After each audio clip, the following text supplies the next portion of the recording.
Picture this. It's a regular season game in the WNBA. Tensions are high, bodies are flying, and the pace is pure chaos. The kind of game where you expect physicality, sure, but not that kind of moment. Not the kind that leaves everyone silent. Not the kind that lives on in a single viral freeze frame. But that's exactly what happened. Sophie Cunningham hits the floor hard. She's not flopping. She's not milking it. This is real. You can see it in her face. You can hear it in the way the arena goes quiet. If you're here for the real story and not the filtered version, subscribe. And if you're sticking around for the next meltdown, you better definitely subscribe. The way players pause mid-play, the way time seems to freeze for a split second. And standing over her, Bria Hartley, smirking. Oh yeah, that moment. A split-second expression that changed the tone of everything. The image went viral in seconds. It didn't matter that there was no whistle. It didn't matter that Sophie tried to stand up like a warrior. That one frame of Hartley's smirk, cold, calculated, caught on camera, was enough to launch 1,000 think pieces, Twitter threads, and comment section brawls. Was it intentional? Was it dirty? Did Bria mean to hurt her? The fans had their answer immediately, and it wasn't pretty. Because here's the thing, Bria Hartley didn't walk into that moment with a clean slate. This wasn't her first run-in with controversy. She's had a reputation, a history of being physical, of towing that line between gritty defender and reckless enforcer. That kind of track record turns a questionable collision into a storyline. And this was a headline, especially once news broke that Sophie had torn her MCL. Season ending. Just like that, Cunningham was out. Done. One of the team's emotional leaders, sidelined by a brutal fall, in the minds of many, by Bria Hartley. It didn't take long for the sports world to divide. On one side, the fans, the commentators, and former players calling Hartley's play reckless at best, malicious at worst. The viral photo became evidence. Look at her face, they said. You don't smirk like that unless you meant it. On the other side, those defending Hartley, saying it was incidental contact, heat of the game, everyone needs to calm down. And to her credit, there was no official punishment. No suspension. No fine. Nothing. But karma? Oh, karma didn't wait for the league to act. Not long after, in what can only be described as the most ironic twist of the season, Bria Hartley goes down. A non-contact knee injury during practice. Doctors confirm. Season ending. It was like the basketball gods looked down and said, okay, you're benched too. And the internet? Lost. It's mind. Fans who were still fuming over Cunningham's injury took it as divine retribution. Instant karma. Cosmic balance. Poetic justice. Whatever you want to call it. The timing was unbelievable. It felt like the final chapter in a messy, unspoken drama that had been building in the background of the WNBA season. One player falls, the other smirks. Weeks later, the smirker falls too. You couldn't script this. But what makes this story so powerful isn't just the injury. It's the contrast. Because while Bria was out here getting dragged across social media, Sophie Cunningham, she took the high road. No subtweets. No cryptic interviews. No retaliation. Sophie stood there, knee braced, season over, and said with grace, I don't think she meant to hurt me. Let that sink in, because she could have said anything. She had every reason to lash out. She had the whole basketball world backing her. But she didn't. Instead, she took the hit literally and figuratively and chose class. And that, honestly, was the real twist. Because if Sophie had lashed out, if she'd fueled the fire, the story would have become about a feud, about drama and bad blood. But she didn't. She gave us something rarer, dignity. And dignity? It's different, especially in a league still struggling to find balance between competitiveness and chaos. Let's not forget, the WNBA has been dealing with a lot this season. Officiating complaints, injuries piling up, accusations of favoritism, and a whole wave of discourse about whether star players are protected equally. The Cunningham-Hartley incident threw gas on all of it, because it forced everyone to ask the uncomfortable question, what happens when the league doesn't act, but the universe does? Does karma count as justice? Because the court didn't deliver consequences. But life did. And while that's convenient for fans seeking closure, it's also kind of terrifying. Because if the only justice players can rely on is the randomness of fate, what does that say about the league? Here's where things get real. The WNBA is at crossroads. It can't afford to keep ignoring obvious inconsistencies. Not with the spotlight brighter than ever. Not when players are getting injured left and right. Not when fans are watching closely. Every no call, every missed flagrant, every controversial collision is now a moment. A meme, a headline. And when the league doesn't step in, fans will make up their own justice. They'll frame the narrative. They'll write the villains and the heroes. And those roles stick. Just ask Bria Hartley. Her season is over. And with it, any chance to rewrite the story that's now wrapped around her name. Whether she meant to hurt Sophie or not, her injury didn't just take her off the court. It locked in her reputation. Meanwhile, Sophie Cunningham, she's out too. But the way she handled it, the grace, the resilience, the dignity, that's a legacy builder. And let's be honest, fans remember that. When Sophie returns next season, she's not just coming back from injury. She's coming back as a symbol of perseverance, of professionalism, of someone who got knocked down hard and never once took the bait to become bitter. That kind of player, that's how you build a fan base. That's how you become bigger than the stat line. So yes, this was a messy moment. It was ugly. It was controversial. It made people uncomfortable. But it also revealed the fault lines in the league and the character of the players caught in the middle. Sophie Cunningham didn't get justice from the league. She got something better. She got respect. And Bria Hartley? Well, she got karma. Let's hear it.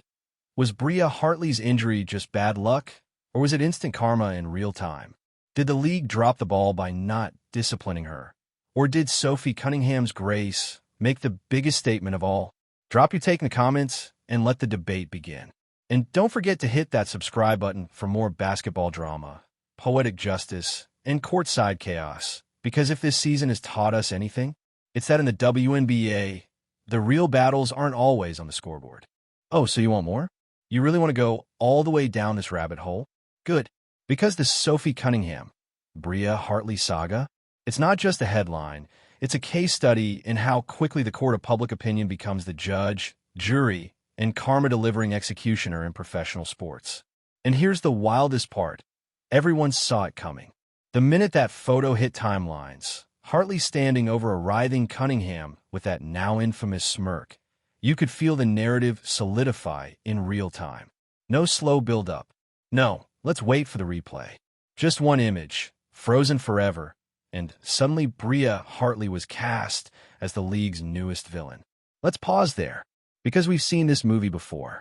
Sports history is filled with these moments. The hard foul, the smirk, the shrug, the little body language cues that turn a player from gritty competitor into calculated antagonist. But rarely does the fallout happen so fast. In one weekend, Hartley went from just another physical defender to public enemy number one. Her mentions? A war zone. Her name? Dragged. Her entire vibe? Branded dirty. And here's where things start to twist.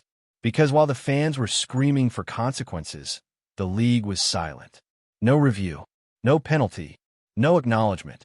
Business as usual. Which, let's be honest, made it worse. Because when the league does nothing, fans fill the vacuum. They take that silence as confirmation.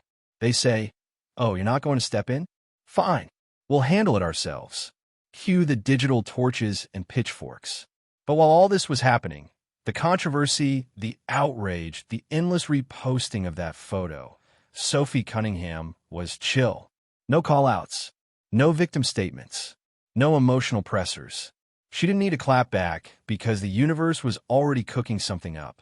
Enter karma. In a plot twist that had sports blogs scrambling to hit publish, Bria Hartley goes down. Not in a game, not even against a rival. No, it happens during practice. A simple drill, a step, a pop. Just like that, season-ending knee injury. And whether you believe in fate or not, you felt the weight of it. Because the symmetry? Uncanny. Cunningham tears her MCL. No foul, no justice. Just pain and a sideline seat for the rest of the season. Weeks later, Hartley suffers the same fate. Knee injury. Out for the season. No collision needed. Just bad luck, or was it? Fans called it instant karma. Poetic justice. The basketball gods taking care of business. And while no one's cheering for injuries, because let's be real, torn ligaments are not the vibe. You can't ignore the optics. Especially when the league failed to deliver any consequences of its own. Hartley's injury became a symbol, a warning, a narrative, a very loud, very messy answer to a very uncomfortable question. What happens when a system doesn't protect its players? Answer: karma steps in. But let's pivot for a second, because there's another angle that nobody's talking about, and that's the emotional aftermath. Not for Hartley, not even for Cunningham, for the league itself. Because when fans start assigning cosmic justice because the league won't deliver actual justice, that's a credibility crisis. Think about it. People weren't just angry at Hartley. They were angry at the officiating, the no call, the absence of response, the way the incident was brushed off like it was just part of the game. That's the real issue here. This wasn't a one-off hit.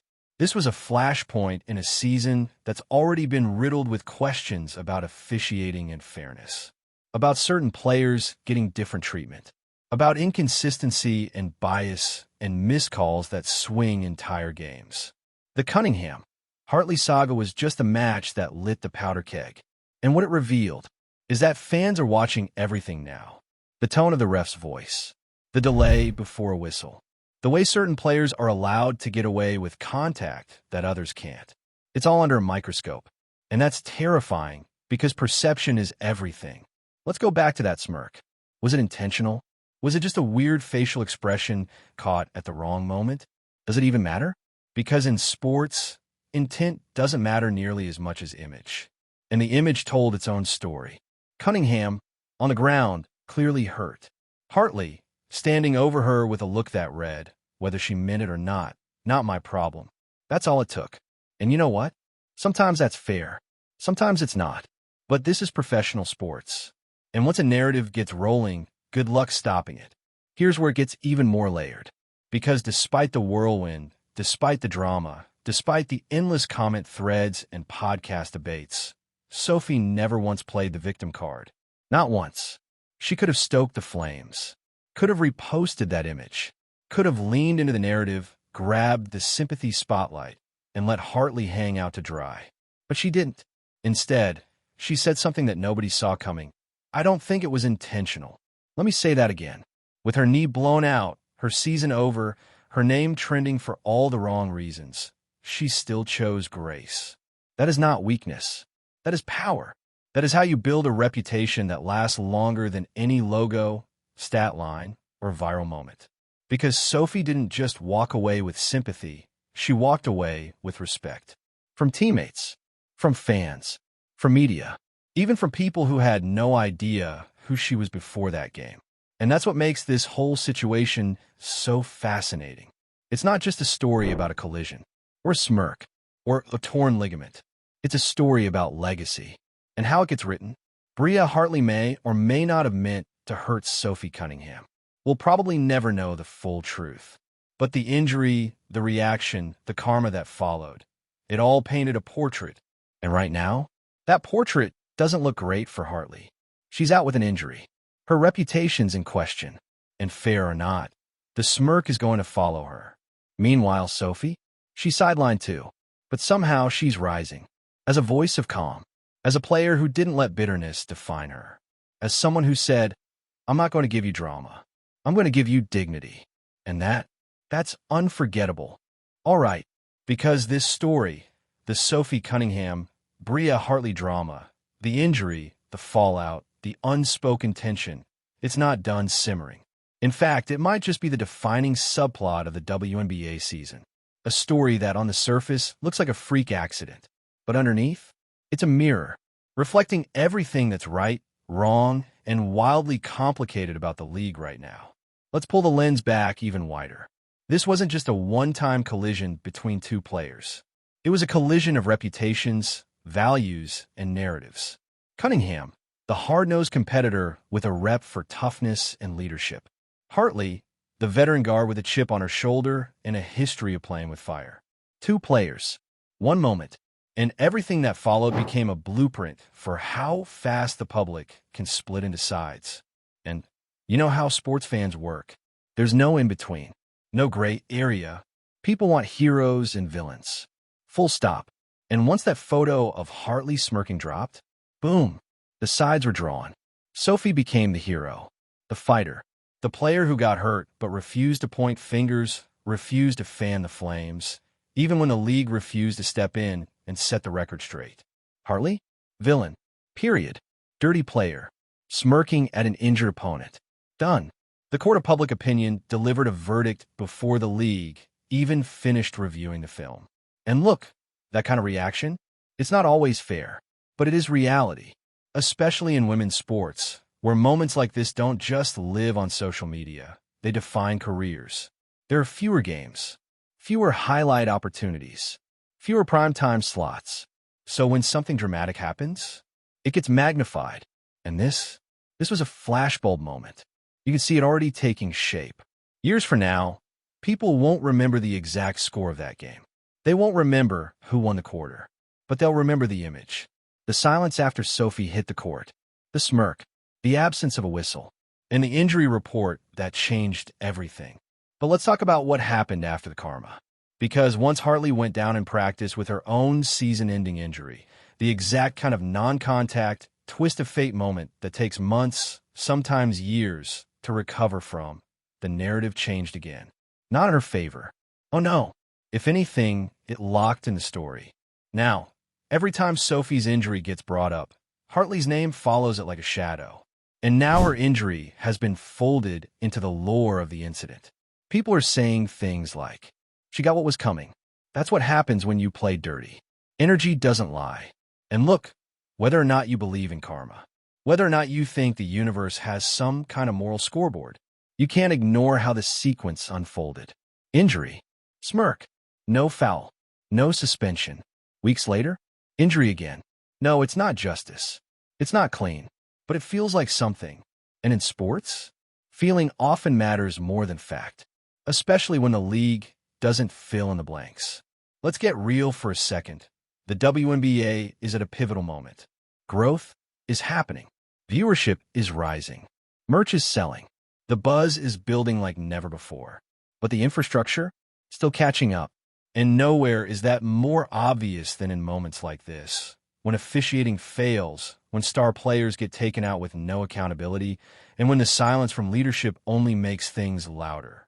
There's a sense among fans that the league is trying to grow too fast without strengthening its foundation.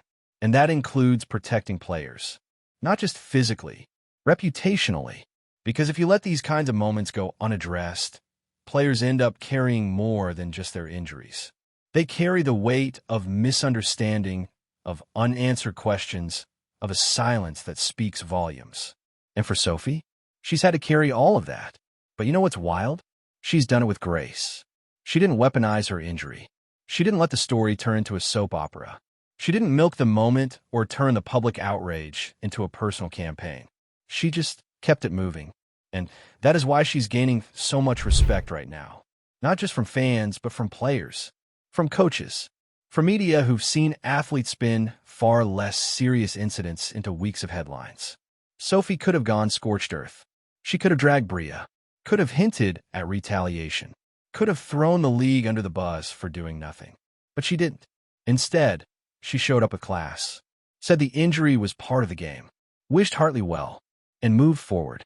That's leadership. That's character. That's someone who knows their name is bigger than a single moment. And you know what? That kind of response sticks. Because when she comes back next season, and she will, the crowd is going to feel that. She's not just a player now. She's a symbol of professionalism, of toughness, of the kind of quiet strength that doesn't need a camera to validate it. Meanwhile, Hartley's got a different road ahead, and it's long, because even once her knee heals, even once she's cleared to play, she'll be stepping back into a league where her reputation now enters the room before she does. Fair or not, she'll be watched differently. Every foul will get second-guessed. Every tough play will be replayed. Every reaction will be paused and screenshot and dissected. Because once you're labeled, you don't just shake it off. You have to earn your way back. And that That's going to take time, maybe more than a season, maybe longer than her career will allow. Which, again, brings us back to the league. Because if we're being honest, the WNBA needs to take this moment as a warning. Not just because of how fans reacted, but because of what they're asking. They're not just mad about the hit. They're mad that there was no response. No statement. No explanation. No review, transparency. No player protection policies discussed. Just radio silence. And in 2025, with this level of visibility, that's not going to cut it. You want fans to invest? Give them clarity. You want players to trust the system? Give them support. You want a league to keep growing? Handle the mess. Because every time you don't, the story runs away from you. Like it did here. A bad fall becomes a career-defining moment. A player's smirk becomes a symbol of everything wrong with officiating. An injury becomes karma because no one stepped in to deliver consequences. And now, the fans have all the power because they're the ones writing the narrative. And as of now, it's written in all caps. So what do you think? Has the league let things slide too long? Should there have been a punishment? Was Sophie Cunningham robbed of justice? Or did she become it by taking the high road? Let's talk in the comments.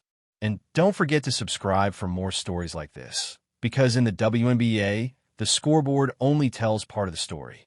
The real drama